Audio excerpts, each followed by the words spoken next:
6개월을 목표로 딱 전략을 짠 거잖아요. 그래서 저는 이제 기본 강의를 안 들었어요. 문학 같은 경우에는 숨은 그림 찾기 같다는 느낌이 들었어요. 그날 외울 단어들을 A4 용지에 쫙 쓰고 객관식 영어 공부할 때는 진짜 완벽한 것 같은데요. 그렇게 기출문제집을 처음부터 끝까지 한 15번 정도 봤던 것 같아요. 어우. 네, 근데 15번 정도 보면 어떻게 되냐면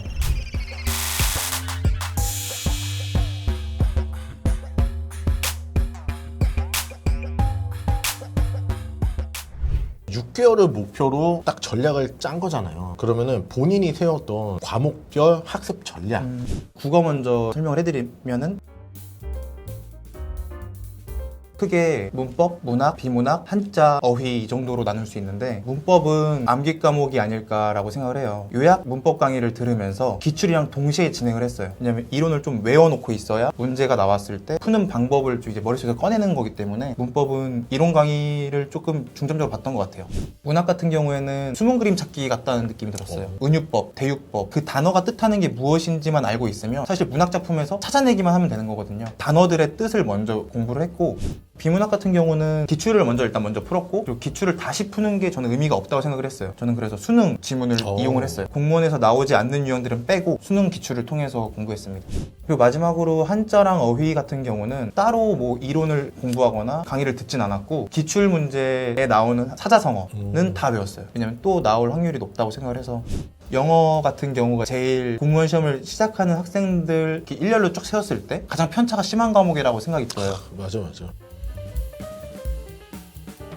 왜냐면 사실 문법이랑 단어는 충분히 따라잡을 수 있는 영역인데 독해 부분이 단기간에 실력이 확 늘 수 없는 영역이라고 생각을 하는데요. 일단 단어 먼저 설명을 드리면 그날 외울 단어들을 A4 용지에 쫙 쓰고 뜻을 옆에다 적어요. 그리고 뜻을 가려놓고 영어만 본 상태에서 다 적은 다음에 맞았는지 틀렸는지를 보고 틀린 것만 단어 뜻을 한번 보고 그 상태로 계속 반복을 해줬어요. 하루에 50개씩. 그리고 공무원 단어 같은 경우에는 동의어랑 이디엄이라고 하나요? 수거 같은 경우 그렇죠. 그런 게 좀 시험에 나와서 그런 것도 저는 똑같이 시험을 봤거든요. 동의어 단어장 있거든요. 그걸 하나 구입을 해서 A라는 단어를 먼저 적어놓고 뜻을 안 적은 다음에 동의어들을 첫 글자만 다 적었어요. 제가 처음에 A라는 단어를 적어놓은 거 있잖아요. 그걸 먼저 봐놓고 옆에 단어들을 테스트, 또 테스트 계속. 일요일날 이제 6일치를 외웠던 거를 한번 쫙 전체 테스트를 보면서 제가 확실히 외웠는지 안 외웠는지 평소에 테스트를 생활화하는 게 되게 중요하다고 생각을 합니다. 객관식 영어 공부할 때는 진짜 완벽한 것 같은데요.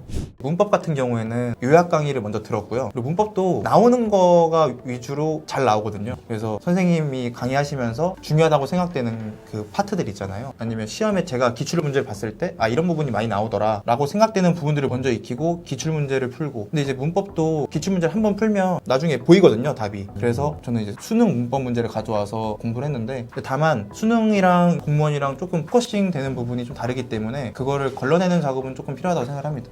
그리고 마지막으로 독해 같은 경우는 머릿속에 딱 요약이 되면서 들어와야 되는 부분인데 사실 단기간에 이 능력을 향상시키기는 어렵다고 생각하고요. 그래서 저는 하루에 독해 5개씩 매일 풀었고 그리고 독해를 하면서 근간이 되는 게 어휘랑 문법이거든요. 그래서 어휘랑 문법을 잘 같이 가셔야 돼요. 그래서 저는 한국사 같은 경우는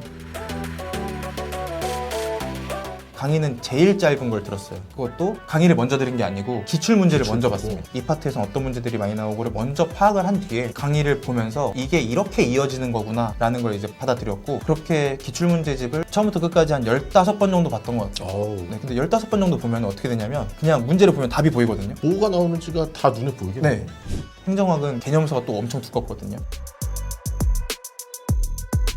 그래서 저는 한국사랑 똑같이 개념서를 그냥 버렸습니다. 기출 교재를 볼 때 1번부터 시작해서 끝까지 그냥 읽었습니다. 그거를 한 5회 정도 반복을 하니까 어떤 것들이 나오는구나 그때부터 이제 읽히기 시작하더라고요.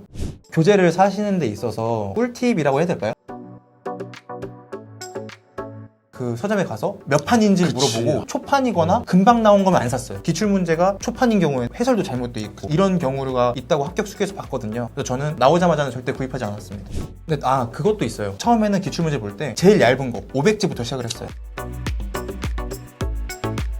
500제를 빠르게 10번인가 보고 500문제가 다 머릿속에 있는 상태에서 천재로 늘려나가고, 그러면 500개는 아는 거니까, 그리고 이 500문제 안에서도 이전에 외웠던 500문제로 커버가 가능한 것들이 있거든요. 그러면 실질적으로 제가 다시 머릿속에 넣어야 되는 문제들은 300문제 이 정도? 그리고 나서 제일 양이 많은 기출문제로 넘어갔어요. 그러다 보면 사실 처음에 기존에 500문제가 힘들지 그 다음 천재는 그렇게 어렵지 않거든요. 그리고 중간중간 제가 봤던 문제들이 껴있기 때문에 시간이나 뭐 이런 것들 좀 절약할 수